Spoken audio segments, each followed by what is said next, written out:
Kamusta air signs? Welcome to Like a Tarot. Alamin natin kung ano ang nangyayari or feelings mo. Para sa mga bagong viewers, ang reading na ito ay timeless reading, general reading at guide po lamang kaya hindi po magre-resonate sa lahat. Kunin mo lang yung akma sa sitwasyon mo at kung kailan mo napanood ang reading na ito, yon ang start ng 1 week reading para sa iyo. Ikaw na bahala magpalit kung si person mo ito o ikaw. Angels and guides, please guide us. Ano ang reading para sa mga air signs? Dalawa yung una mong cards kaya kukunin ko ito. The Wheel of Fortune, Four of Cups. Iniisip mo yung mga magandang plano sa buhay at saka yung kung paano magpo-progress ang buhay mo. Meron ng swerte na para sa iyo, nakatadhana na ito. Marami kang sinikap na matutunan. Mas maigi na tingnan mo yung sitwasyon mo sa mga bagay na mas magbibigay sa ng chances kaysa sa mga sitwasyon na hindi naging pabor sa iyo. At saka pinapakita sa cards na kung ano yung nakalakihan mong tradisyon, mas maigi na lumihis ka. Yung sinimula na karir ng pamilya mo, hindi lahat kayo ay pare-pareho ng kapalaran. At saka hindi ka rin aware sa mga signs na ibinibigay ng universe sa iyo sa magandang kapalaran mo. Kung meron ka mang na-miss na oportunidad, meron pang darating at yun yung mas dapat mong harapin, yung nangyayari sa buhay mo ngayon na mas importante. Babasahin ko sa inyo yung meaning ng cards na ito gamit yung booklet. Kitang-kita naman sa cards, itong Sweat Lodge. Sisimulan mo na yung mga pinapangarap mo or plano. Ang iwasan mo lang ay yung wag husgahan kung ano yung mga bagay na sinisimulan mo na may malaking potensyal. At saka ano man ang plano mo sa buhay, hindi lahat pinapaalam. Magtago ka rin ng para sa sarili mo. Itong card naman na ito ang nagsasabi na kailangan ng pag-aksyon sa bawat mga plano mo. Kasi yung pagbibigay mo ng aksyon sa plano mo, ang makakapag-solve sa iba't ibang problems mo o gumugulo sa isip.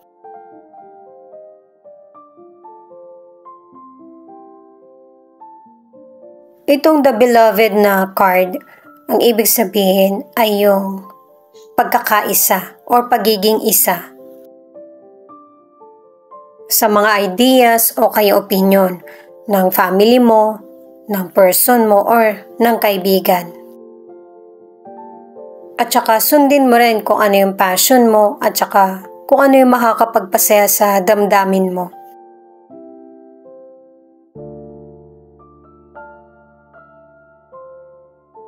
Ang next card ay The Blade. Itong card na ito ang nagsasabi na putulin na kung ano man yung mga negative or toxic situation or person sa buhay mo. At saka alisin na din kung ano yung takot sa isip at puso para walang delay na mangyayari or mararamdaman ka sa sitwasyon.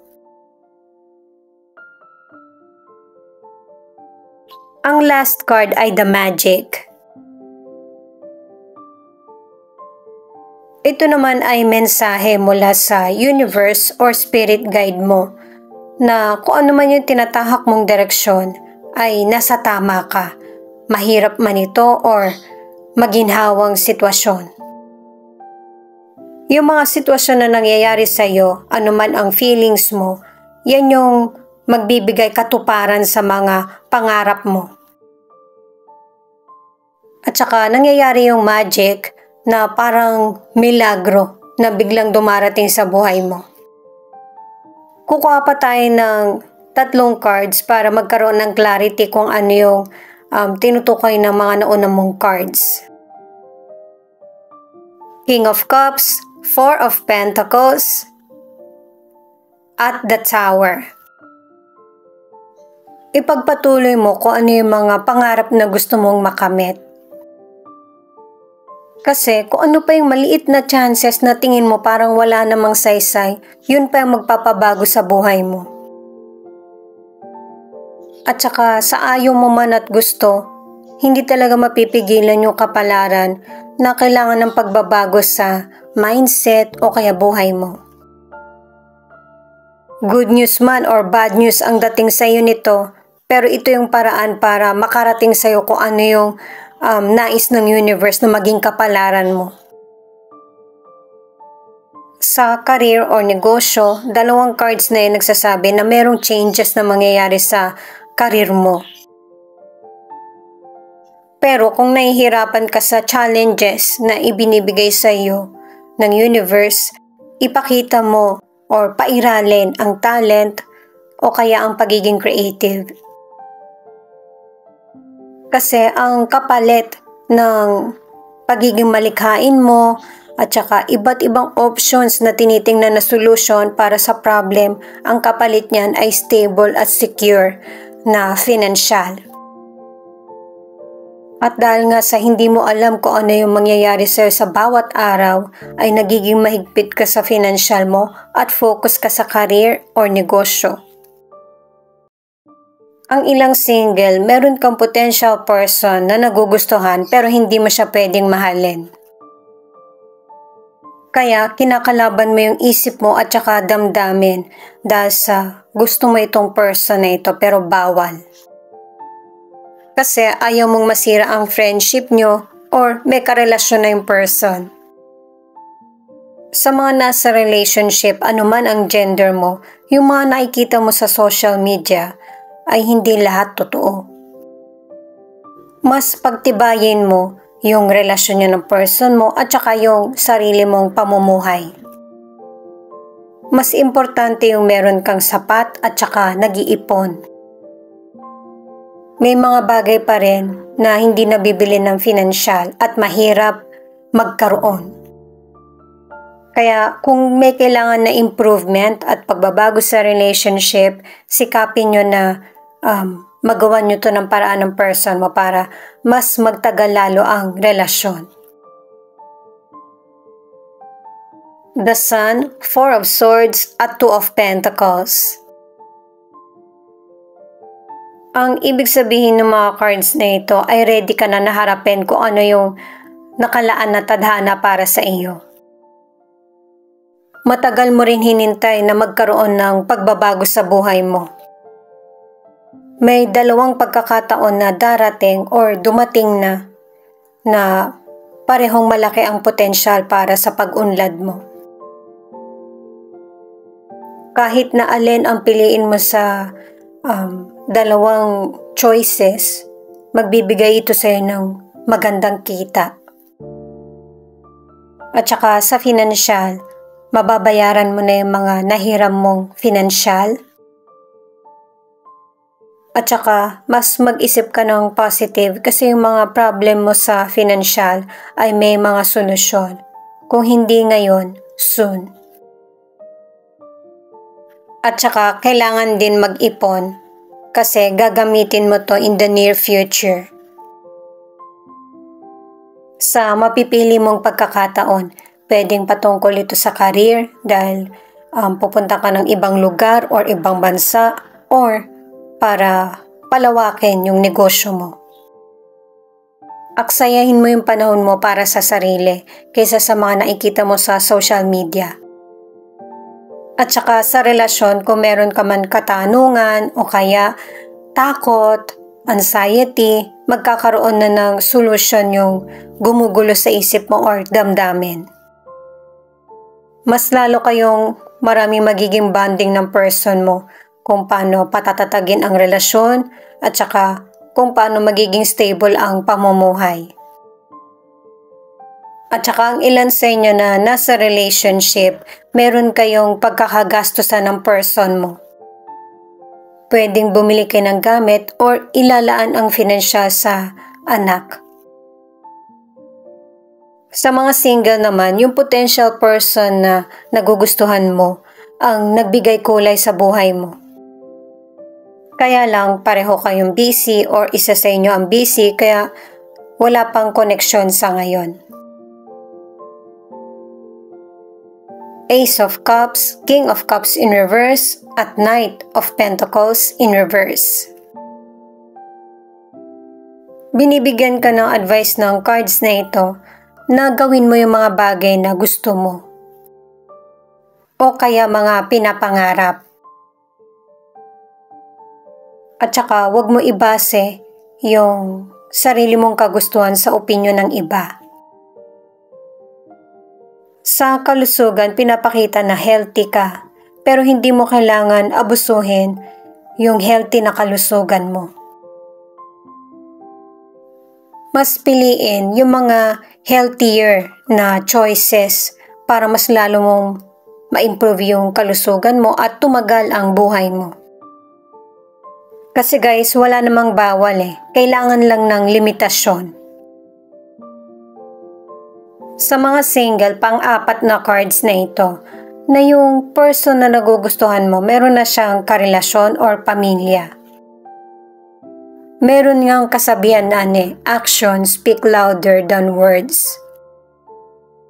Ano man ang gender mo, kung paano niya itrato yung person niya, yun yung pagbatayan mo. Gamitin mo yung isip mo kesa sa puso.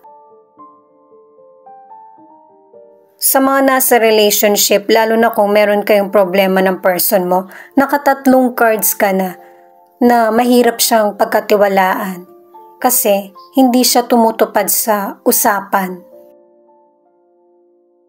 Pinapakita na abusado din siya sa mga trato niya sa iyo at saka siya, cheater, unfaithful. Kaya kahit anong pilit mo na ipaunawa sa person mo na ang gusto mong relasyon ay yung seryoso, hindi niya kayang magawa. Dahil sa pagiging immature ng person mo sa sitwasyon.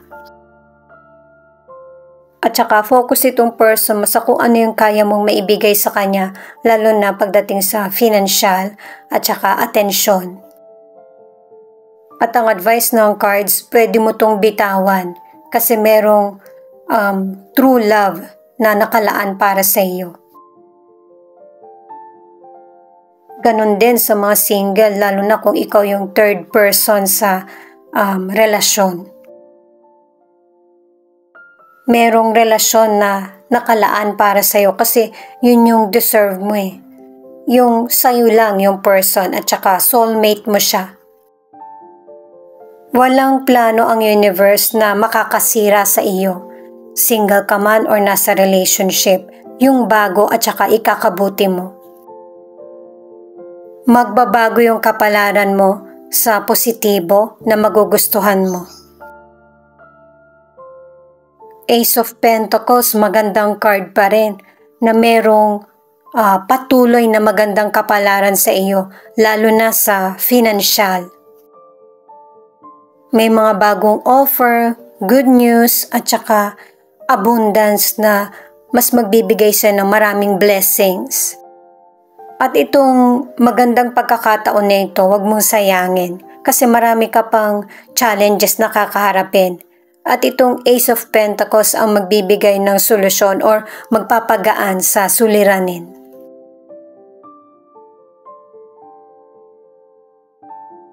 Itong card naman na ito ay kailangan mong makapag-relax or makapag-isip ng mas payapa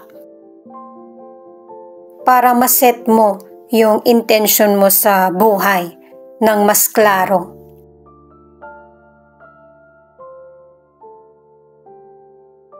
Itong card na ito ang nagsasabi na magkakaroon ng pagbabago sa emosyon mo. Makaramdam ka man ng kasiyahan or kalungkutan, hayaan mo itong maramdaman sa puso mo. Magtiwala ka na makakasabay ka sa agos ng buhay mo.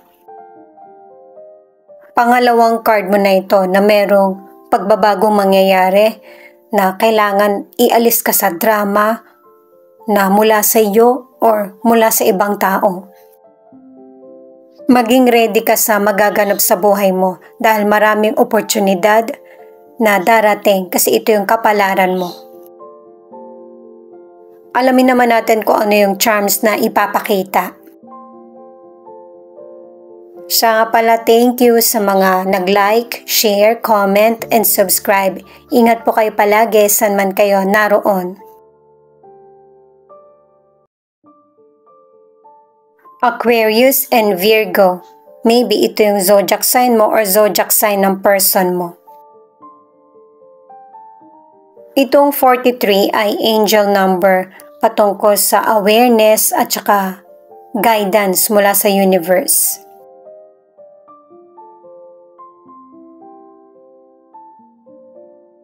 Ay teka lang guys, kulang yung letters. Ikaw na lang umalam kung nandito ba yung letra ng pangalan ng person mo na connected sa reading natin ngayon.